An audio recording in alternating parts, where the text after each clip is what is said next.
All right, so I'm going to make this video over static cardiology really quick.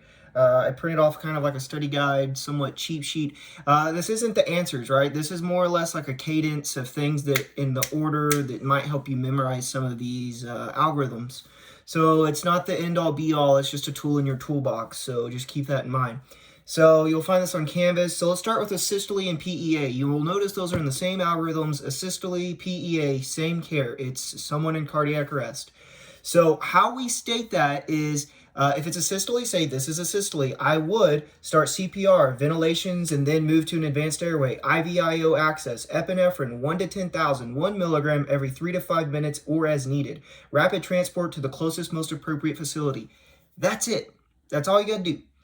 Now, let's say it's PEA. Let's say it's sinus bradycardia. So you'd say sinus bradycardia, the condition is PEA. You still have to give the rhythm and then say the condition is PEA. Sinus bradycardia, the condition is PEA. CPR, ventilations, and then move to an advanced airway. IVIO access, epinephrine, 1 to 10,000, 1 milligram every 3 to 5 minutes or as needed. Rapid transport to the closest, most appropriate facility. That's it, okay? So now we start moving down to some other ones that are a little bit more complicated. So we look at...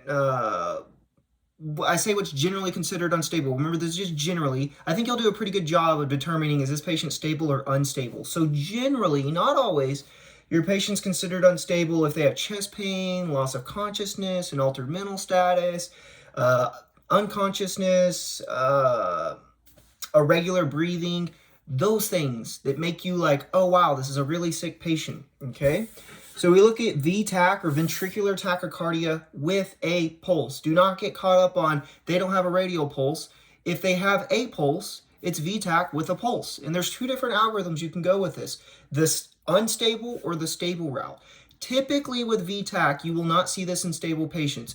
Although there are questions that will have stable patients with VTach. Just know in the real world, that's not very common. So let's say ventricular tachycardia with a pulse. Let's say our patient's unstable.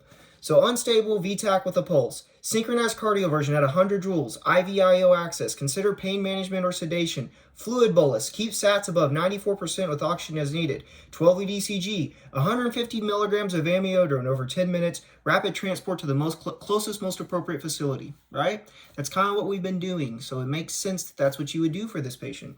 Now let's say you have a patient that's stable, VTach with a pulse.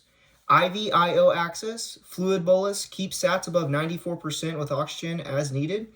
12-lead ECG, 150 milligrams of amiodarone over 10 minutes, rapid transport to the closest, most appropriate facility. So remember, when we have VTach with the pulse, the amiodarone is 150 milligrams, okay? Now we'd look down at this next one, ventricular tachycardia with a pulse. Without a pulse. Correction, ventricular tachycardia without a pulse. No pulse. They're not breathing. They're dead. They need CPR, okay? So this is also the exact same algorithm as VFib. To repeat, VTach without a pulse is the same care as VFib. VFib never has a pulse, okay? So you would say ventricular tachycardia without a pulse, or VFib never has a pulse. Defibrillation at 200 joules, CPR, ventilations, and then an advanced airway, IVIO access, epinephrine, 1 to 10,000, 1 milligram every 3 to 5 minutes or as needed, 300 milligrams of amiodarone, rapid transport to the closest, most appropriate facility. You'll notice the amiodarone is 300 milligrams. If you're a lidocaine guy, that's cool. The dose is 100 milligrams. Not a big deal, okay? So then we get down to good old torsades de pointes. I have told y'all that you will typically see torsades in cases of eclampsia or in drug overdoses, more specifically overdoses with psych medications. So torsades de pointes, if unstable, it commonly will be unstable, but it can be stable. So torsades de pointes, if unstable. Synchronized cardioversion at 100 joules. IVIO access, consider pain management or sedation. Fluid bolus, keep SATs above 94% with oxygen as needed. 12-lead EKG, 2 to 4 milligrams of magnesium over 10 minutes IVIO. Rapid transport to the closest, most appropriate facility. Okay, remember, magnesium is our antidote for torsades de pointes. Not to be confused with VTach, which I'll do all the time. Remember torsades, twisting of the points. You'll see it changing. It's usually very obvious, especially in the National Registry. It's not going to be a questionable strip. It is obviously torsades. Timber. Stable, So torsades de pointes that's stable. Remember, this isn't very common, but this would be IVIO access, fluid bolus, keep sats above 94% as needed, 12 lead EKG. They would still get the magnesium, so 2 to 4 milligrams of magnesium, 2 to 4 grams of magnesium over 10 minutes, rapid transport to the closest, most appropriate facility. So I butchered that. Let me say it again. Torsades de pointes that is stable. IVIO access, fluid bolus, keep sats above 94% with oxygen as needed. 12 lead EKG, 2 to 4 grams of magnesium over 10 minutes. Rapid transport to the closest, most appropriate facility. All right. Now let's talk about torsades de pointes with no pulse. That means they need CPR. So it would be defibrillation at 200 joules, CPR, ventilations, and then an advanced airway, IVIO access, epinephrine 1 to 10,000, 1 milligram IVIO every 3 to 5 minutes or as needed, 2 to 4 grams of magnesium over 10 minutes, rapid transport to the closest, most appropriate facility. Remember, we never push magnesium very quickly. It is part of the sodium-potassium pump, and it will cause arrhythmias if you push it too quickly. Okay, moving on down. Bradycardia.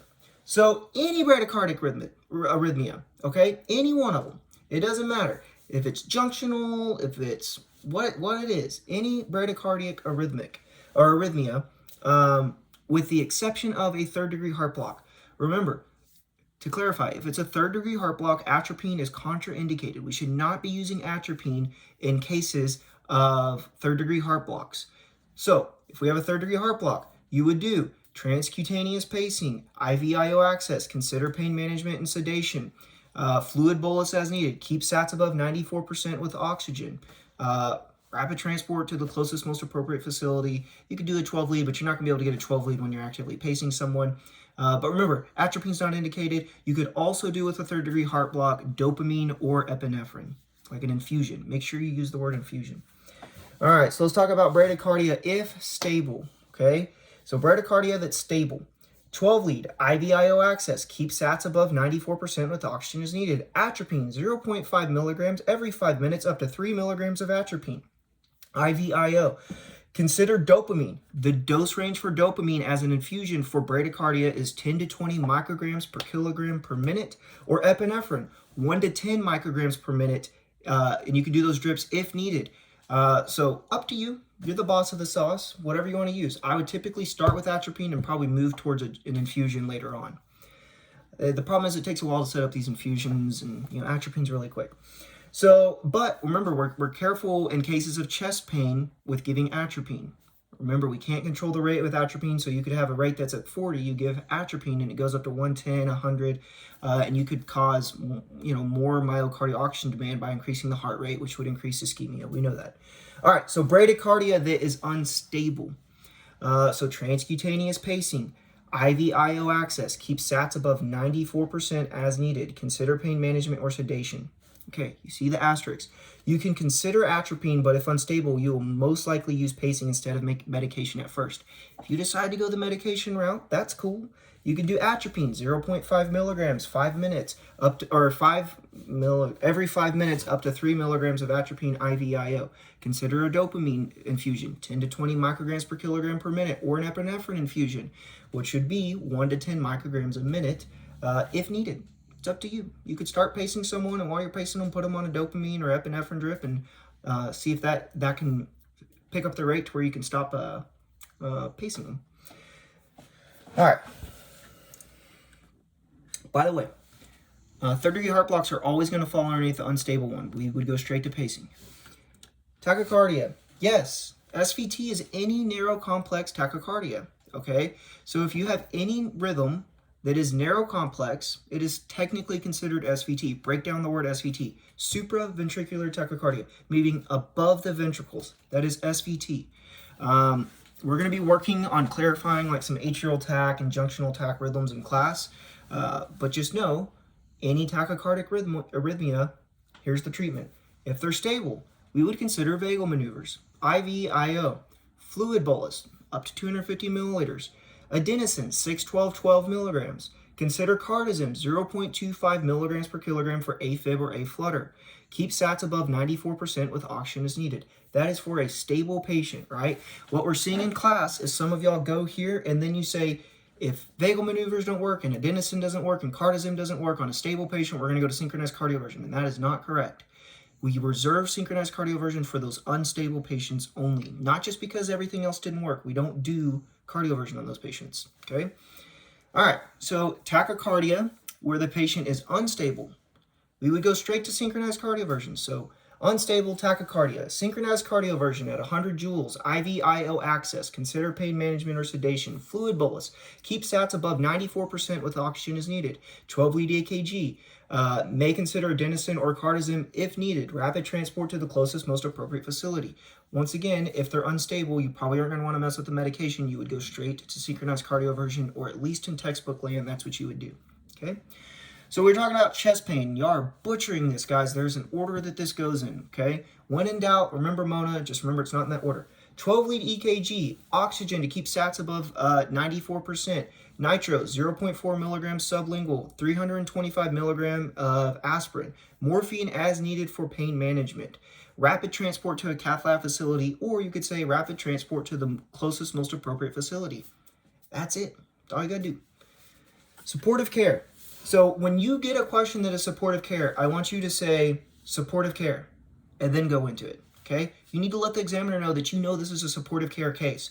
I would provide supportive care, IV access, consider a fluid bolus if indicated, keep sats above 94% with oxygen as needed, 12-lead EKG, position of comfort, and transport to the most appropriate facility. That's it, supportive care, okay? So you are getting bent out on these strokes and Cushing triads. Remember, Cushing triads is bradycardia, hypertension with irregular respirations. Don't just look at a strip and think, oh my God, bradycardia algorithm. That's not the case. If it's a stroke, increased ICP, and you see Cushing's triad, we do nothing, right? You don't give atropine or dopamine or pacing to bradycardia in cases of increased ICP. Remember, that is a reflex of the body. So when we see stroke or Cushing triads, it's really supportive care, right? Airway intervention if needed. Sometimes they'll give these scenarios where their airway is like all questionable. Just say, I would intervene in their airway if needed, or I'd provide supportive care. I would intervene with their airway as needed. 12-lead EKG, IV-IO access, consider a fluid bolus if needed, rapid transport to the closest, most appropriate facility. I'd be careful saying IO in supportive care, though. I correct myself on that. All right, futile efforts. Remember, futile efforts means like there's no sense in trying. This is futile. So you contact medical control for orders to terminate, support the family, and preserve the scene as you await law enforcement to arrive. That's it. Easy. Okay? Study these cadences. We'll be working on this as the further we go, but if y'all have questions, let me know. Thanks.